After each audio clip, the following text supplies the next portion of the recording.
Anne Maluré, justement, alors, parmi les outils, en tout cas actuels, les outils de l'école inclusive, vous qui êtes encore sur le terrain, vous n'ignorez pas que la question des PIAL fait débat. Donc on aimerait bien comprendre, savoir quelle en était l'idée au départ, le but à l'origine, pour essayer de mieux cerner effectivement l'utilité et savoir au final, pour l'instant, est-ce que la situation vous semble satisfaisante et éventuellement comment l'améliorer. Plein de questions. Plein de questions. Désagréables. Alors, pas désagréables.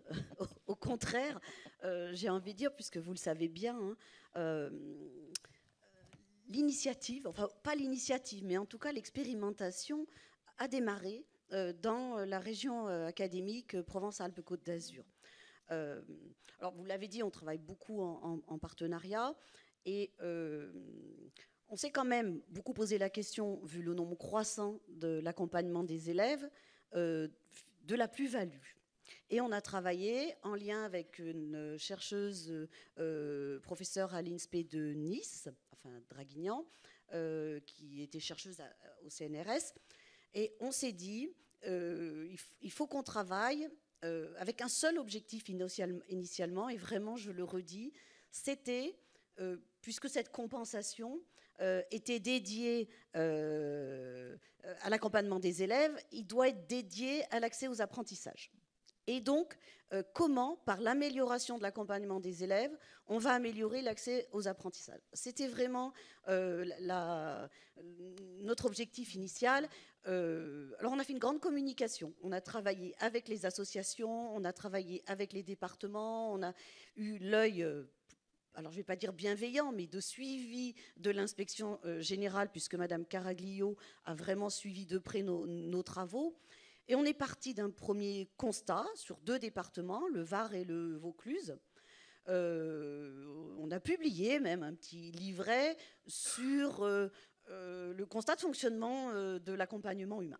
Bon, on n'est pas là pour en faire état, mais on pouvait beaucoup s'interroger quand même sur la plus-value, avec des constats d'AESH assis au fond de la classe avec un élève, d'AESH... bon, allez, notifié et qui était là pendant l'éducation physique et sportive pour un élève pour un élève dyslexique et qui était dispensé d'éducation physique et sportive. Donc, on s'est dit, il y a vraiment quelque chose qui ne fonctionne pas pour aller vers l'amélioration des apprentissages.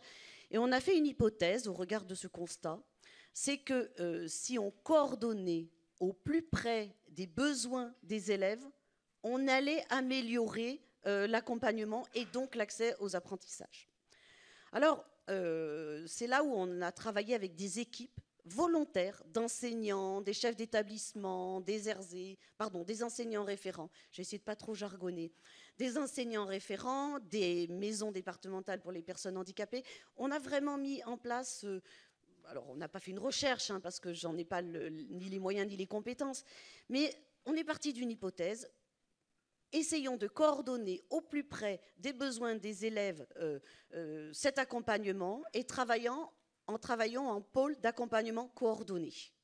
Alors, c'est ces 3 notions qui étaient importantes. Alors, bon, on m'a dit pôle d'accompagnement coordonné, PAC, c'est pas une très bonne idée, mais on était parti et on est resté sur nos PAC. Pôle parce que il nous semblait qu'au niveau d'un pôle, on pouvait avoir une approche collective des besoins in situ. C'est-à-dire vraiment là où on peut mieux comprendre, analyser les besoins des élèves. Et de ce fait même, on allait créer une meilleure coopération entre les enseignants et les accompagnants. On allait permettre un travail en équipe au sein d'un pôle. Et c'était bien dans ce sens-là qu'on entendait le pôle. Au niveau de l'accompagnement, on a travaillé sur des axes pour se dire qu'il fallait que ça permette de mettre en avant des réponses de qualité avec une évolution de ces réponses dans le temps. Et puis qu'il fallait vraisemblablement, puisque on en était là, mais articuler les compensations aux adaptations pédagogiques. C'était basique comme réflexion, mais on voit que pour le faire, il fallait coordonner. Et donc, pour coordonner, il fallait une coopération de tous les acteurs, la maison départementale pour les personnes handicapées, le médico-social, les familles et toute la communauté éducative. Et il fallait qu'on puisse planifier les actions avec les partenaires. En fait, on est arrivé à quelque chose d'assez simple. Il faut des pôles pour construire collectivement des parcours personnalisés au regard des compétences de chaque élève. Et c'est ce qui a été dit d'ailleurs par le docteur Pouet. Alors, les points forts quand cela fonctionne, et ils sont nombreux, c'est la qualité de la réponse. Et très honnêtement, la qualité de la réponse, on a quand même expérimenté pendant 2 ans, a pu être mesurée avec, en tout état de cause, un taux de satisfaction des familles, des élèves et des AESH. Et une imprégnation, une partie prenante des enseignants. Quand ça fonctionne, on était vraiment sur l'idée d'une modulation du fonctionnement avec de l'anticipation, de la réactivité et de la flexibilité. Répondre aux besoins des élèves, c'est aussi positionner l'aide au moment où il en a besoin. Et puis, un axe vraiment très important sur lequel on souhaitait travailler et qui a eu des répercussions assez fortes, c'était la meilleure appartenance des AESH au sein de la communauté éducative. Parce que là aussi, on avait fait des constats qui nous interpellaient. Alors, le temps étant compté, et au-delà des avancées certaines qu'il faut noter, oui, il y a eu une réflexion collective. Et l'école inclusive, c'est, même si avec beaucoup d'interrogations, parfois des difficultés, cette réflexion collective, elle est au service de l'école inclusive. L'appartenance à la communauté éducative des AESH, elle s'est traduite par plusieurs mesures que le ministère a mis en place.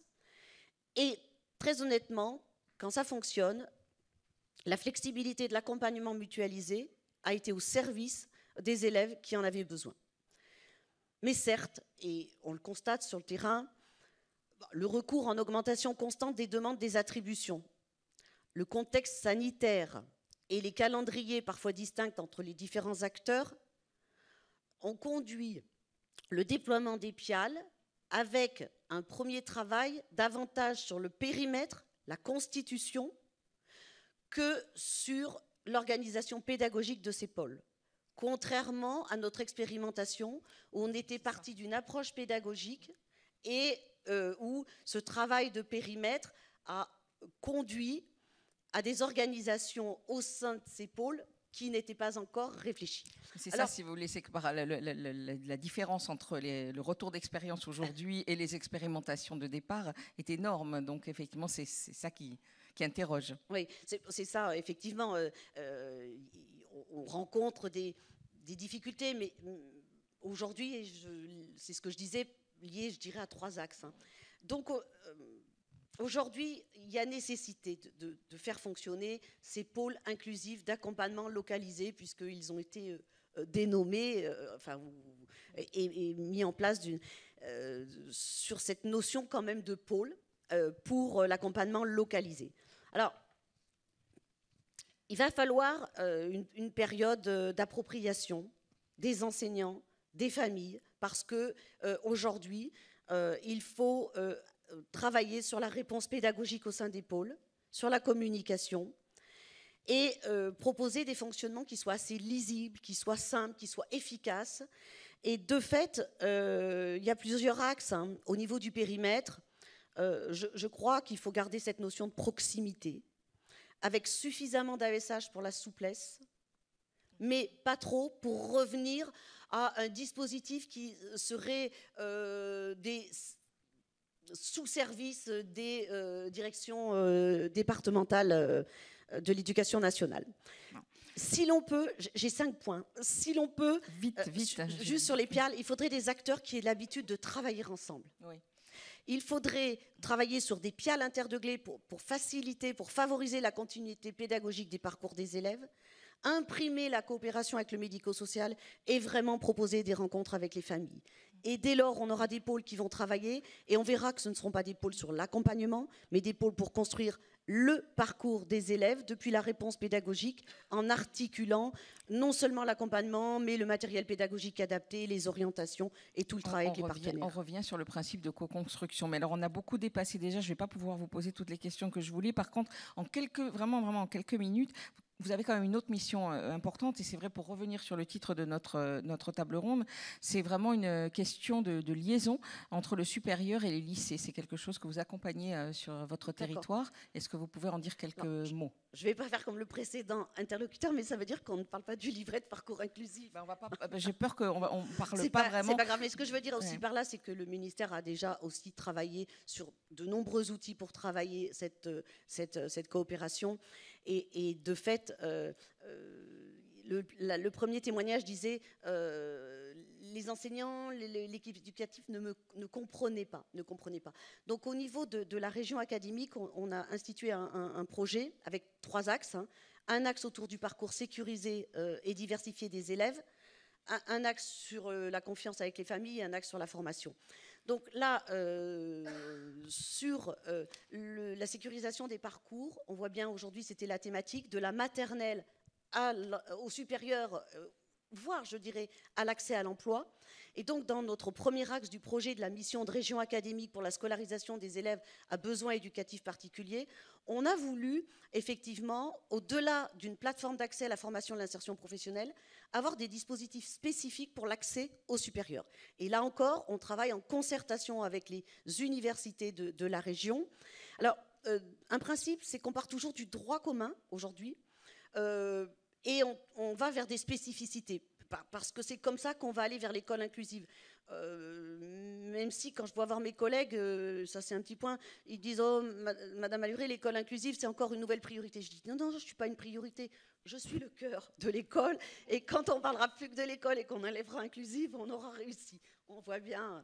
Et donc, on s'est dit, pour le supérieur, partons du droit commun et proposons un dispositif qui permette d'aller plus loin avec les élèves et dès la seconde, de préparer les phases d'orientation avec une sécurisation des parcours dans le cadre du Parcoursup et du coup des dispositifs qui permettent en première d'élaborer un projet personnalisé d'orientation. Il existe dans les textes, mais on ne le voit pas beaucoup, mais de faire travailler ensemble le professeur principal, le psychologue de l'éducation nationale du second degré, l'enseignant référent, et de proposer une fiche préparatoire à l'entrée dans l'enseignement supérieur qui permet en terminale d'accompagner l'élève qui a fait le choix de bénéficier de cet accompagnement spécifique pour la formulation des choix dans Parcoursup, pour l'accompagnement à la prise de contact avec le correspondant handicap du supérieur et également avec l'accord du lycéen majeur ou de sa famille, de transmettre la fiche d'orientation provisoire au référent handicap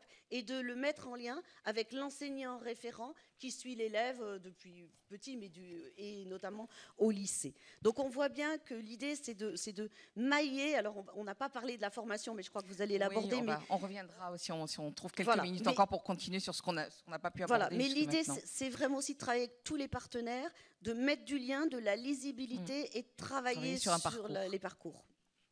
Merci, Mme Alluré.